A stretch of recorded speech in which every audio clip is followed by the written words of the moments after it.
өткөн жумаларда Таласка болгон иш сапарыбыздын алкагында Талас областында жалгыз жогорку окуу жай Талас университети бар. Ушул университетке барып, ошол алардын иши менен, ошол эмгек жамааты менен жолугуп, ошонун иштери менен таанышып келдик. Ал жерде эки көйгөйлүү чоң маселе бар экен. Эң биринчиси ошол спорт залы жок болуп атат. Ошол спорт залдын жоктугунан аккредитациядан өткөнгө кыйынчылыктар түзүп атат дейт. Экинчи маселе болсо ошо жатаканасы жок болуп атат.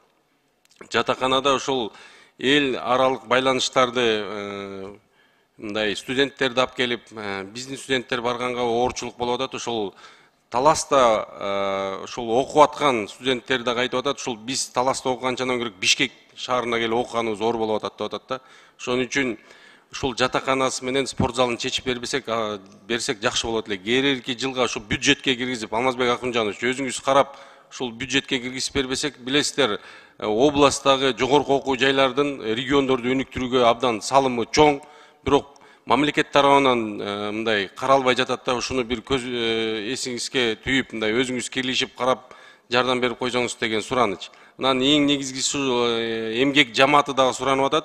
Ушул биздин Чыңгыз Айтматов атындагы университет болсо жакшы болот эле дейт.